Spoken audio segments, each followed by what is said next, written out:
Because inspired perfume के लिए मैं एक और परफ्यूम लेके आया हूँ। पिछली बार मैंने टॉक्सिक मेल का आपको बताया था, इस बार मैं आपको बताने वाला हूँ एक्सीलेंसी परफ्यूमरी का। ये एक YSL का रिक्रिएटेड इंस्पायर्ड परफ्यूम। ये कहते हैं हम 35 to 40% परफ्यूम ऑयल यूज़ करते हैं ताकि इसको ज़्यादा लॉन्जिविटी से लार्जर प्रोजेक्शन मिल सके अपने परफ्यूम्स को। इसीलिए मैंने सोचा कि क्यों ना मैं भी 20 ml का परफ्यूम बुलवा लेता हूँ, देखता हूँ कि कितना ज़्यादा मैच करता है ये YSL से। तो बॉक्स आप देख सकते हैं, सबसे पहले एक्सीलेंसी परफ्यूमरी लिखा हुआ है, बाद में apparel perfume extract the perfume, ठीक है। 20 ml का है ये। यहाँ पे इनके इंग्रेडिएंट्स लिखे हैं, यहाँ पे कॉशन वगैरह है और पीछे QR कोड है और यहाँ पे मेड इन इंडिया का लोगो लगा हुआ है, manufactured market by excellency perfumery, ठीक है। यहाँ पे इनका एड्रेस वगैरह लिखा हुआ है। इस परफ्यूम को हम टेस्ट करने वाले हैं कि कैसा है।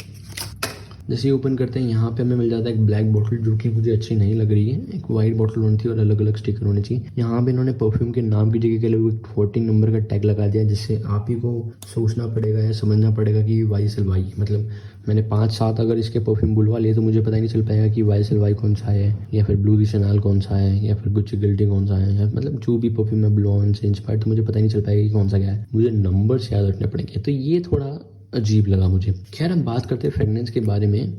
तो इसकी फ्रेगनेंस 375 रुपीज़ की मुझे पड़ी, 20 ml की बॉटल विद शिपिंग फ्री थी। एड्रेस डालो, 3 से 4 दिन में डिलीवरी हो जाती है। थोड़ा सेटल होने देता हूँ, जब तक बताता हूँ कि मैंने ये इसलिए बुलवाया था क्योंकि इसमें मैंने रिव्यूज़ देखे थे यूट्यूब पे। कुछ लोग अच्छा बोल रहे थे, कुछ बुरा बोल रहे थे, ज़्यादातर अच्छा ही बोल रहे थे। तो मैंने सोचा क्या पता ये पेड मार्केटिंग हो सकती है, क्योंकि मैं तो परफ्यूम यूज़ करने वाला नॉर्मल बंदा हूँ, मुझे तो कोई पेड पार्टनरशिप करेगा नहीं मेरे साथ। तो मैंने सोचा क्यों ना मैं भी बुलवा लूँ, क्योंकि ये क्लेम करते हैं कि ये 32, 35 या फिर इवन 40% ये परफ्यूम ऑयल यूज़ करते हैं अपने रिक्रिएटेड इंस्पायर्ड परफ्यूम में से, और 95 से 100% इनकी जो स्मेल है वो मैच करती है। अब मैं देखना चाहता हूँ कि YSL जो मेरा फेवरेट परफ्यूम है, जिसका मैं दीवाना हूँ, मैं डेली वियर करता हूँ, वो ये उससे कितना मैच करता है। तो अब मैं ले लेता हूँ स्मेल इसकी। देखिए, अगर मैं सच जेन्युइन बताऊँ तो हाँ, ये परफ्यूम YSL इंस्पायर्ड परफ्यूम जिसका मैंने बुलवाया उससे मैच करता है? तो आंसर इज हाँ, ये मैच करता है। कितना मैच करता है तो वो एक क्वेश्चन है। मैं कहूँगा समथिंग अराउंड 90 to 95 के बीच में, नॉट 95 to 100%, 90 to 95 के बीच में कहूँगा। या फिर आप कह सकते हैं ये हल्का सा थोड़ा और, जब थोड़ा ये सेटल हो जाए तो हाँ, मैं कह सकता हूँ 95% के आसपास ये मैच कर जाएगा। इतना मैं आपको बता सकता हूँ। Excellency perfume 14 number tag note दिया है, लिखा नहीं है YSL वो मुझे समझ नहीं आ रहा। टॉप नोट्स कुछ भी नहीं लिखा, इंस्पायर्ड बाय भी नहीं लिखा, बस 14 नंबर का टैग लगा के चिपका दिया है। सस्ता, ये कॉस्ट कटिंग करने के लिए इन्होंने ऐसा किया है। बॉटल भी थोड़ी चीप ही लग रही है, अच्छी नहीं है, बट खैर हमें खुशबू से मतलब है। तो इसकी खुशबू का अगर मैं जेन्युइन अगर आपको वो दूँ रिव्यू, तो मैं कह सकता हूँ कि हाँ, अच्छा ब्लेंड है ये। कह सकते हैं YSL का अच्छा अल्टरनेटिव बनाने की, या फिर उससे इंस्पायर्ड जो रिक्रिएट इन्होंने किया है, क्लेम जो ये करते हैं, हाँ ये अच्छा ब्लेंड है। बट जो ये कहते हैं ना कि हमने 30 to 40% परफ्यूम ऑयल यूज़ किया है, हाँ थोड़ा स्ट्रॉन्ग परफ्यूम ऑयल इसके अंदर है, क्योंकि आप इसको जैसे ही 1-2 स्प्रे मारेंगे तो आपको एक स्ट्रॉन्ग परफ्यूम की स्मेल आएगी जो आपके नाक में चुभेगी। वो वही दर्शाती है कि इसके अंदर परफ्यूम ऑयल का कंसनट्रेशन कितना है। अगर 4-5%, 10%, 20% और इसमें परफ्यूम ऑयल होता तो आपको वो इतना नाक में न चुभता। तो ये चुभ रहा है, इसका मतलब यहाँ इसमें परफ्यूम ऑयल कंसंट्रेशन ज़्यादा है। मैं अगेन बता देता हूँ कि मैं कोई भी परफ्यूम का एक्सपर्ट नहीं हूँ, मैं केवल recreated perfume, luxury perfumes, normal perfumes, अच्छे परफ्यूम्स, अतर, इन सभी चीज़ों को, खुशबुओं से रिलेटेड चीज़ों का रिव्यू करता हूँ। मैं खुद यूज़ करता हूँ, मुझे खुशबू पसंद है, इसीलिए मैं इन सब चीज़ों का रिव्यू करता हूँ और आप लोगों तक शेयर करता हूँ कि आप लोगों को भी इन सब चीज़ों में पैसा लगाना चाहिए, नहीं लगाना चाहिए, क्योंकि मैं तो लगा चुका हूँ। तो बात ये आती है कि भाई साहब, इसकी जो 100 ml की बॉटल है वो 1200-1300 रुपये की आती है। 20 ml इसका मैंने 375 रुपये के शायद लगभग कुछ बुलवाया था, और 50 से 60 ml इसका कुछ आता होगा मेरे ख्याल से 600-700 रुपये का। तो क्या आपको ये लेना चाहिए? द आंसर इसकी हाँ, आप ले सकते हैं। इसकी लॉन्जिविटी इलाज के वगैरह भी अगर मैं बात करूँ तो इसकी जो लॉन्जिविटी है वो आपको अराउंड, ये मैक्सिमम टू मैक्सिमम, झूठ नहीं बोलता हूँ, सीधा कर मैं बताऊँ आपको, मैंने इसको बहुत बार यूज़ किया है, बाहर भी यूज़ करा हूँ।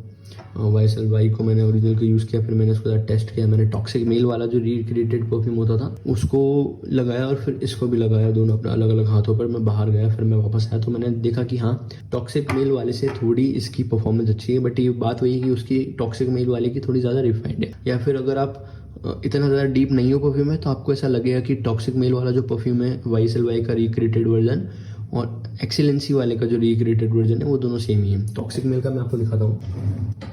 तो ये टॉक्सिक मेल की तरफ से YSL का रिक्रिएटेड वर्जन आता है। मुझे 20 ml की बॉटल अच्छी लगी थी, तो मैंने 100 ml भी लगा ली थी, ताकि मैं अपने ओरिजिनल YSL के साथ इसको लेयर कर सकूँ। तो हाँ, इन दोनों का अगर मैं बोलूँ कि अगर मैं भूल जाऊँ कि इनको किसी अलग अलग ब्रांड ने बुलवाया, दोनों ही गुजरात के ब्रांड हैं जिन्होंने इन्हें बनाया, तो मुझे डिफरेंस शायद लगे ही ना। एक पल के लिए अगर मैं नॉर्मल यूज़र बन जाऊँ कि हाँ मुझे परफ्यूम का शौक है, मैंने YSL लिया, मुझे लगा अच्छा लगा, नोट्स वगैरह लॉन्जिविटी लास्ट पे इतना अगर मैं ध्यान ना दूँ, तो फिर अगर ऐसे अंदाज़ा लगाऊँ तो शायद मुझे ऐसा लगा कि किसी एक ही पर्सन ने या फिर एक ही कंपनी ने, एक ही ब्रांड ने सेम फ्रेग्रेंस क्रिएट कर दिया। बस परफ्यूम के कंसंट्रेशन का डिफरेंस है। इसमें कंसंट्रेशन 15 से 20%, ये क्लेम करते 30%, पर मुझे नहीं लगता 30%, 20% के आसपास हो सकता है। 27, 25 भी कर सकते हैं या फिर 15% भी कर सकते हैं। इसकी 20 ml जो बॉटल बोल रही थी उसमें कंसंट्रेशन ज़्यादा टॉक्सिक मेल वाले में, और एक्सीलेंसी वाले की अगर मैं बात करूं तो इसमें कंसंट्रेशन थोड़ा ज़्यादा है, तो आपको लॉन्जिविटी सिलाज भी ज़्यादा देखने को मिलेगी। इसकी लॉन्जिविटी 3 से 4 घंटे आपको मिलेगी। प्रोजेक्शन इसका जो है वो आपको मिलता है 1 से 2 फीट का।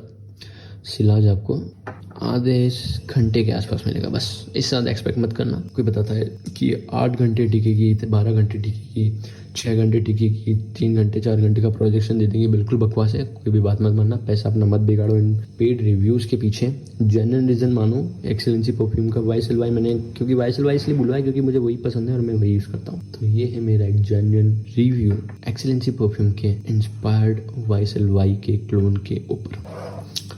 तो फिर सवाल ये आता है कि क्या हमें एक्सीलेंसी परफ्यूमरी का जो परफ्यूम है वो बाई करना चाहिए। देखिए, मैं केवल YSL को लेके ही बोल सकता हूँ, दूसरे परफ्यूम मैंने नहीं देखे तो मैं जज नहीं कर सकता। पर हाँ, YSL को अगर मैं देखूँ 1300 रुपये में अगर आपको परफ्यूम मिल रहा है, तो अगर ये 1000 रुपये के आसपास अगर आपको मिले, या फिर इसका कंसंट्रेशन हम कहते हैं कि ज़्यादा है, तो ठीक है 1100-1200 में अगर आप लेना चाहते हैं, YSL को आपको पसंद है, या फिर कोई इंस्पायर्ड वर्जन आपको पसंद है और उसका अल्टरनेटिव क्लोन आपको चाहिए 1000, 1500-1200 में, तो बिल्कुल आप ले सकते हैं। थोड़ा अच्छा परफॉर्म भी करेगा ह्यूमन जो इंडियन वेदर है उसके हिसाब से भी, तो हाँ आप ले सकते हैं।